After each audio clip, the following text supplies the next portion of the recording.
And let me start by talking a little bit about recruitment, which is what I spent, and probably you all spent a lot of time in your clubs doing.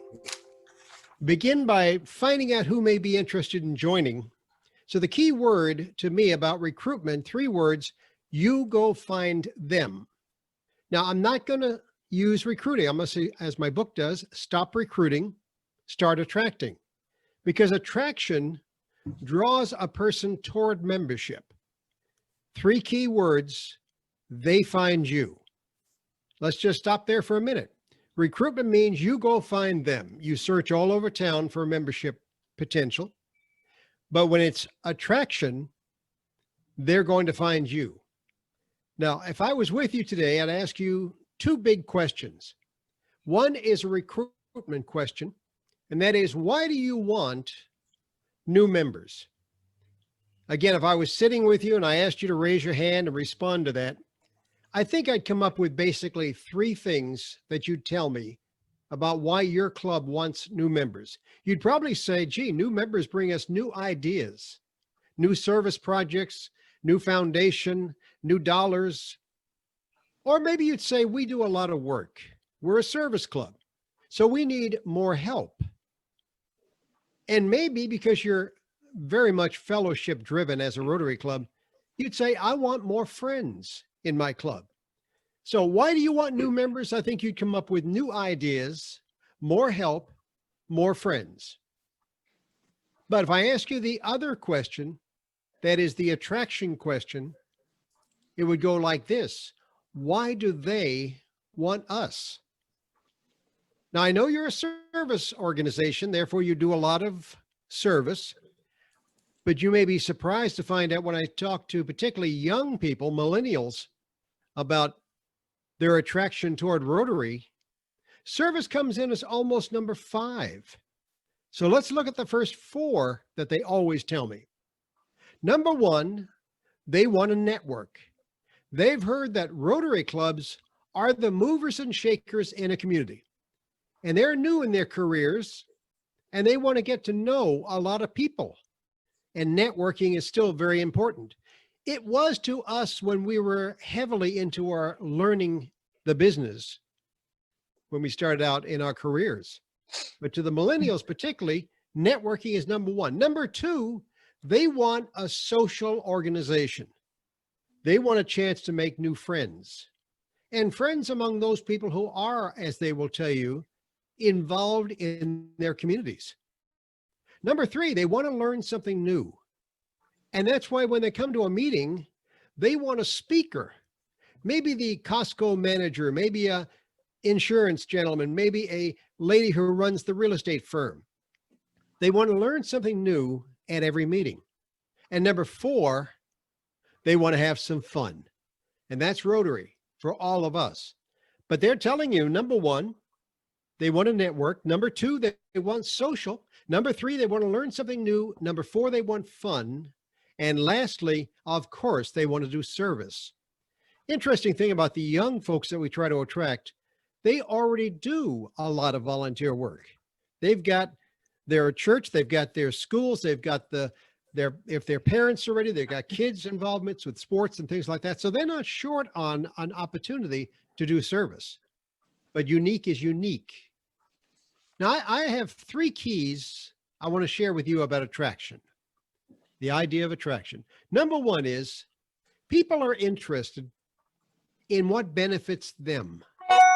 Now, you may think to yourself, gee, that sounds selfish, but it's not, because you and I only have so much time each week to devote to anything, particularly volunteer work.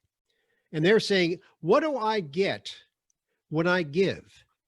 So it may be good at one of your meetings to just talk about what are the benefits of belonging to Rotary, which is a nice way of saying, what do they get when they join? The benefits are important to all of us. Attraction key number 2 is tell them the benefits. During that first initial talk to a new prospective member, I think we need to share what values that person receives from becoming a Rotarian. If you're like me, I always think about talking about at least what we do not what we give. So the benefits are still important. Attraction key number 3 to me is understand that today's prospective members all go shopping. You know, it was interesting when I was president of the club in Elk Grove, California. We had a gentleman sitting at one of the tables in the meeting, and he was brand new. He had first time with us to see how we're doing and what we are all about. And I said, "Sir, is this the first time you've been to our Rotary Club?" He said, "Oh, no. He says, "I've been to 5 clubs." And he named off the clubs. He named the Sacramento Club and the North Sacramento Club, and he mentioned all of them. I said, "Why in the world did you go to 5 clubs?" He said, "I wanted to find out which one fits me, which one has the kind of values that I treasure. I want to see what the people are like." And, you know, more than ever before, people are, remember how you and I first joined Rotary? We joined the club nearest to where we lived or where we worked. Today, the people are actually going to shop clubs more than ever before. Have you ever shopped your own club? Wouldn't it be interesting to be a mystery shopper, to walk in the door at your breakfast or lunch or dinner meeting and just see what's going on? See how long it takes someone to say hello, to shake your hand, to invite you to sit down at a table. Not too long ago, I had a club, which, by the way, I will not mention their name, but I'll tell you what happened. I walked in, I was the speaker. There was a very busy club, a lot of people, but I saw a seat at a table and I went over to take that seat, and somebody said, "No, that's John's seat." You can't sit there. I thought, this is going to be an interesting evening. But you know, that's what I mean by shopping your own club, is make sure that when a new member, particularly, in fact, all of your members walk in, somebody's there to say hello, to welcome them, to thank them for attending. You know, I think I need to understand that all prospective members have expectations.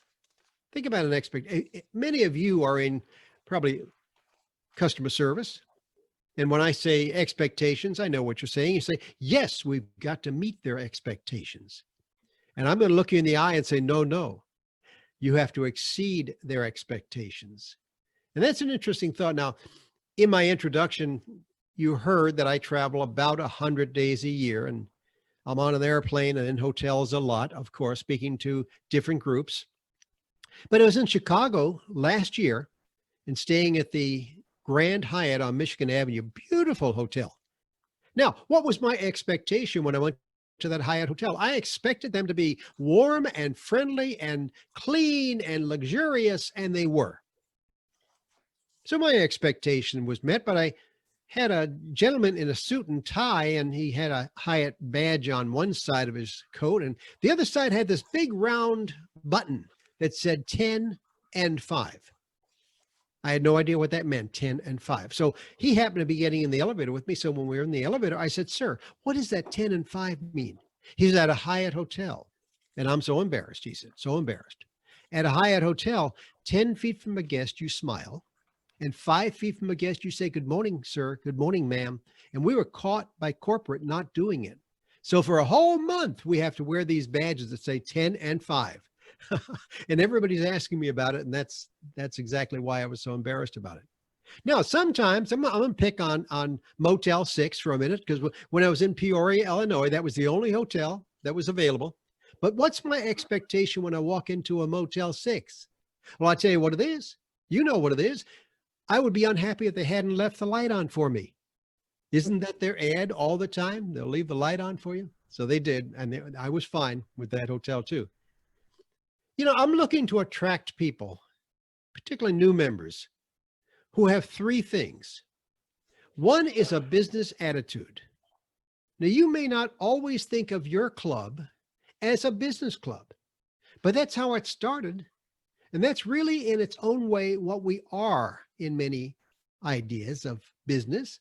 Now, I know you have classification on your badge. Your classification is generally what you did, even if you're retired. Quite often it will say attorney, or it will say, you know, real estate.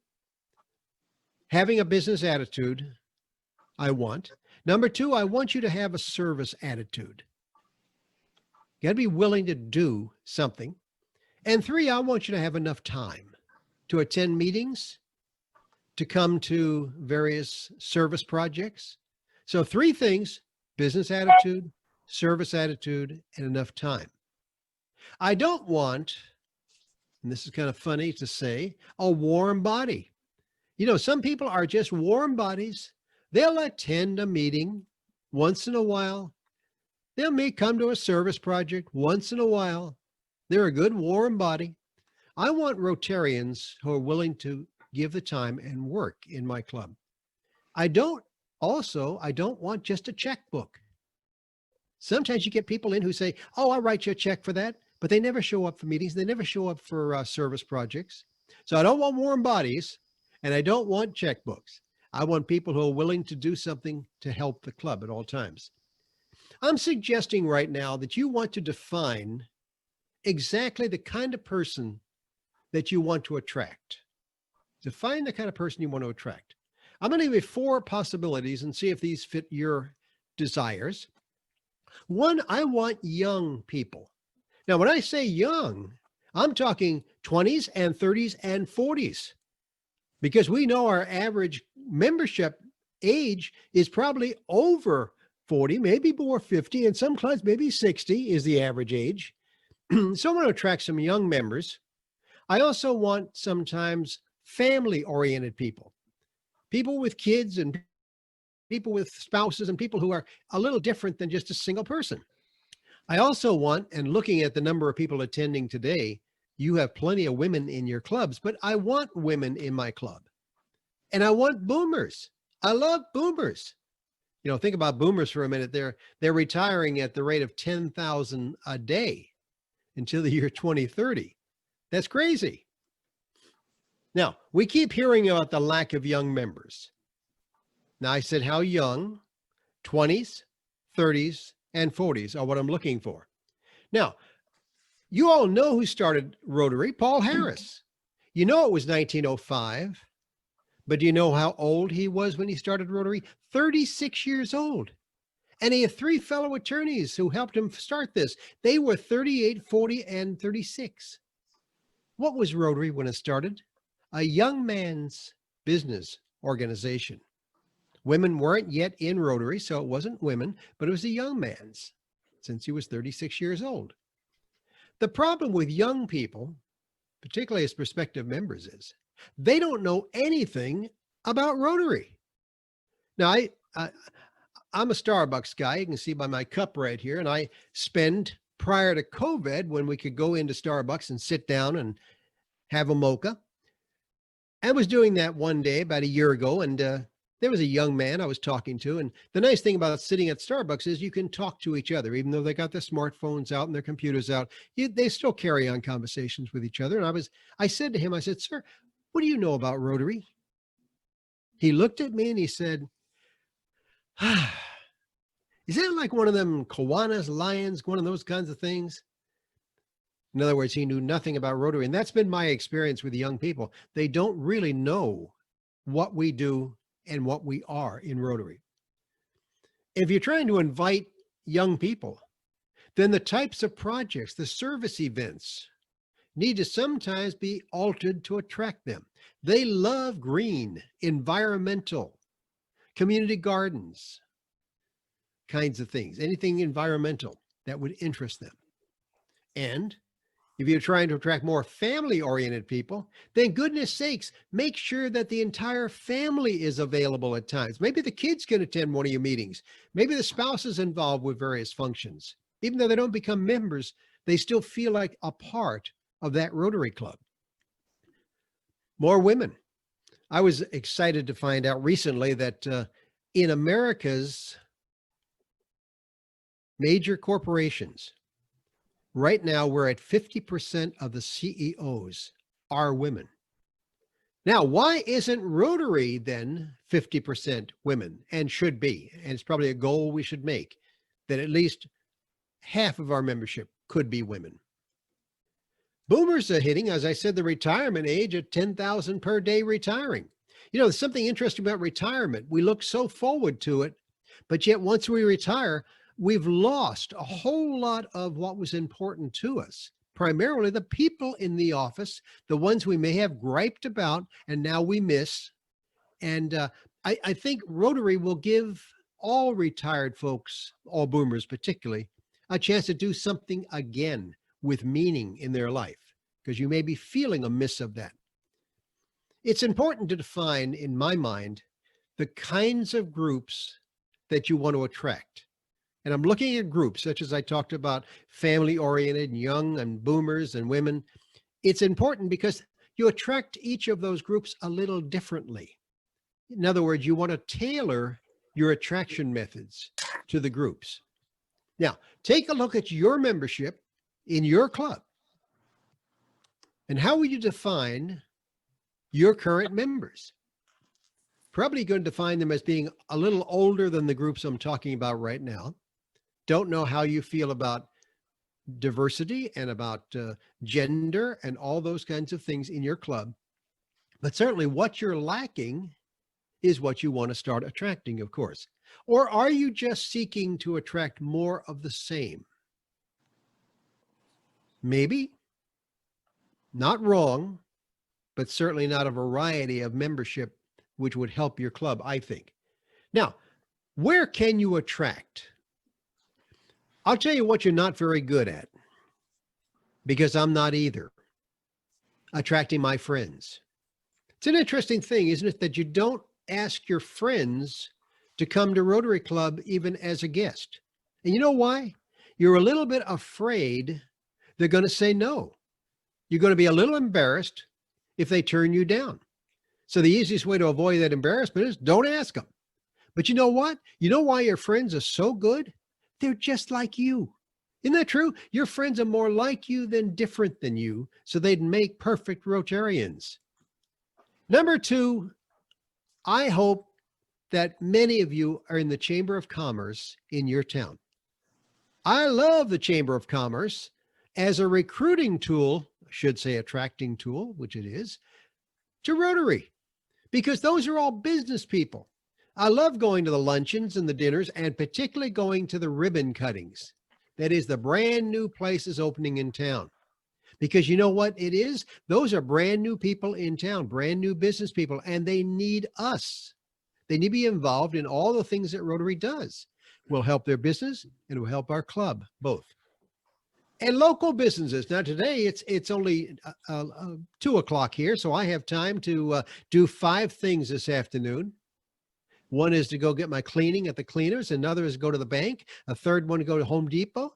And then my wife has 2 items on her honey-do list that she wants me to take care of. But you know what happens? When I walk into those businesses, I know the owner. I know the manager. I work hard to make a relationship with those people. It was so funny because a couple of years ago, we had a brand new bank open in town. It was called Union Bank. And I knew about them because when I lived in Southern California, that was my bank and we didn't have a branch up here. So they opened up and I walked in almost that first day and I saw Sarah and I said, Sarah, you're the manager here, right? Yes, Bill. And she had my card, so she knew my name. And I said, why aren't you in Rotary? And she said, oh, I don't have time. I got to get this branch going and all this. So, okay. Every week I went to the bank. Every time I walked into that bank, I saw Sarah and I said, Sarah, Rotary. She hated me. I yelled it every time at her. You know, she's now the treasurer in that club and has been secretary as well. In other words, what I'm suggesting is when someone says no, it doesn't mean no most of the time. It means not yet. So I'm going to work on that. And I think in every case, when I walk into a business, I always tell them, now let me stop right there for a minute. I don't talk about Rotary. I talk about what Rotary does. I'll talk to the manager of Home Depot about what we're doing at the senior center, what we're doing at the community garden. Or if I'm talking to somebody in the bank, I talk about what we do with this and that. I talk about what we do. And what they always say is, whoa, you do all that stuff in your club? Yeah. Okay. The other is your place of worship, your church, your temple, your synagogue. Now, if any of you are ministers out there or leaders of a faith, you're going to get upset with what I say. Sunday morning, I'm sitting at church and I'm looking around that church for future Rotarians. I mean, goodness sakes, I look, I see John over here and I say, I'm going to talk to John at the coffee pot after service today. And I'm going to tell John what we do, not about Rotary, but about what the club is doing. And sure enough, I'm pretty good at picking up some people from my church to come into Rotary. The same thing with nonprofit organizations. Many of you are on the boards for various nonprofits. Again, it could be a PTA board, it could be the senior center board, it could be any kind of a board. But let me tell you something. Your fellow board members, every one of them, are potential Rotarians. They already have in their heart that service ethic that's so important in Rotary. Social media. If you're following at all my podcast that I have every week or my blog that I put on Facebook every week, I just finished a whole series about social media because social media is so important in Rotary. Both Facebook, Twitter, LinkedIn, those are all important things. You know who they're important with? The young potential prospects, because they live on their smartphone and they're looking at Facebook. They're looking at tweets that come out. You know why Twitter is so important? Twitter allows you to send 280 characters and you do it every week to announce who the speaker is going to be. So you say, we have the manager of the Costco store coming this week at our Rotary Club. And in 280 characters, you can send that message out and you're sending it out to everybody, but the young people are listening to it and hearing it and going, ooh, I want to go. They don't care about Rotary now. They will hear about what the manager has to say at the Costco store. But when you get them into Rotary Club for the meeting, then you work on them, of course. And the last one, of course, is, as I said before, Starbucks, because I spend a lot of time when the COVID passes and we get back to sitting down. I sit down with lots of people and I talk all about what we do in Rotary.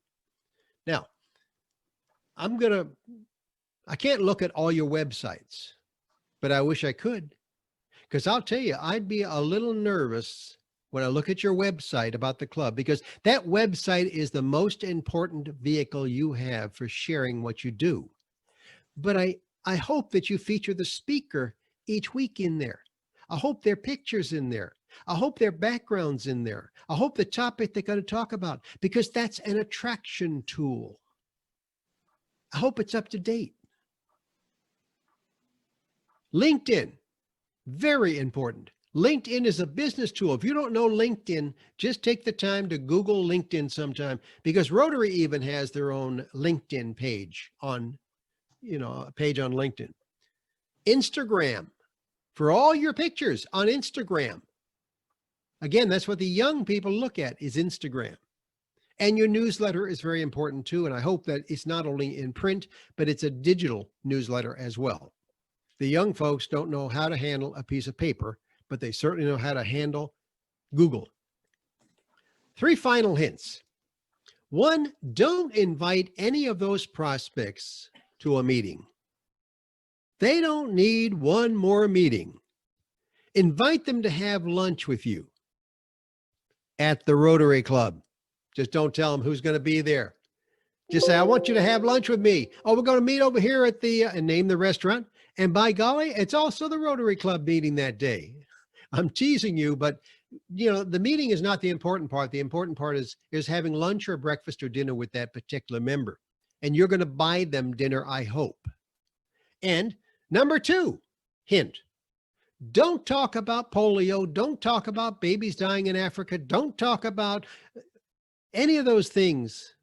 Talk about what you do in your town, because that's when people are going to say, whoa, you do that right here. You do it at our senior center. You do it at our food bank. You do our community garden. Wow. Then when you get them as members, then you talk about polio, and then you talk about babies dying in Africa and all those kinds of things that we're so good at in Rotary. And thirdly, if someone says you've invited them to be your guest for lunch at the Rotary Club, and they say, no, Bill, I'm going to try to be there. Whoa. I look them right in the eye and said, no, you're not going to try. I'm going to pick you up at 11:45 and I'm going to take you with me, because that works out so much better. Because when someone says they're going to try, you know what that means? They're not going to be there. So you got to pay attention. Now, that was a lot of information on attraction. Do you want to throw any spitballs or anything at me? But you can ask me questions if you'd like to, and I'll certainly try to answer them. Okay, yes. Yeah, That age group belongs to Rotaract. Yes, you do. And I'll tell you something about Rotaract. That's been a number one use of attracting Rotarians in. And we have a number of clubs now that are using Rotaract as Rotarians. In other words, we're going to both Rotaract meetings as members, and we're going to have them come to our meetings as well. So I agree with you. I don't want to hurt Rotaract by inviting the 20s and 30s in, but I want to make sure they know, because too often Rotaractors do not come into Rotary. I have the same problem with I don't know if you all have a young professionals club in town or a 2030 club. They're wonderful people. They do service, but they never quite get into my Rotary clubs unless I invite them. So we end up buying Rotaractors lunch or dinner at a club meeting and to get them to see. Okay. How to pick up a prospect for a Zoom meeting. Oh, there's one. Okay. I think the invitation to me, I've had pretty good success with Zoom meetings. And I've had, as I said the other day, we had one that had almost 40, 45 people at it. We sent a personal printed meeting invitation to the Zoom meeting, just like it was a real meeting. And that got me more people in. So I think how you invite the people, both a phone call, both a email message, and then I also send a little card in the mail, even though it cost me what it was postage these days. Okay, Tony says, what advice do you have on attracting members when many clubs are meeting virtually on Zoom? I'm a little worried about attracting people back into our lunch and breakfast and dinner meeting after Zoom, but I shouldn't be, because my biggest problem is getting them to attend Zoom. That's the issue. I think so many people are afraid of Zoom or don't know a lot about Zoom. So I don't think I have a lot of advice, because I'm not, haven't been real good, but I worry more about getting them back into my meetings as soon as this thing is over. Okay, let's see. We are finding that the convenience of Zoom meetings is very appealing. I agree. We have averaged one new member monthly since the beginning of COVID last March. Fantastic. Good, good. I have noticed on my Zoom meetings that I am attracting people. I have no idea who they are. I see their face, and they're exactly what you said. They're prospects coming in, because it is not threatening to them as much as coming. And you know what? You're not going to like this necessarily, but so many of the things that we do that turn off the young members, such as the fines, such as the singing songs from the 1930s, and those things, we don't do those things on Zoom. And I think that's a good thing. I'm picking on what we all love to do, but it makes it hard sometimes. Younger members looking for mentors too. Oh, goodness sakes, yes, absolutely. And we do work in one of my clubs. I'm in a club right now called Passport, and you may have heard of Passport. Passport only meets every so often, doesn't meet every week. Can either meet once a month or every other week. And we assign every new member to another member, and that's a mentor. Particularly the young ones will pick up for sure somebody. And we try very carefully to pick a similar field. If he's an attorney, we try to find an attorney. We try to match people up so they speak the same language. Okay, Jenny Ann, Amy, got children of Rotarians seem to be good prospects as well. Yes, exactly right, for sure. And that's where your even the high school kids that are in Interact, even though we sometimes slip away from the Rotaractors because we invite the kids who are Interactors to come right on into Rotary when they are in college. But all right. Well, Bill, thank you so much for joining us all the way from beautiful California. Yes, we really appreciate your presentation, and many of us have enjoyed your book. Thank you. You've certainly left us with a lot to think about around attraction and expectations. And I really believe we still have much to do. So we will be working on that.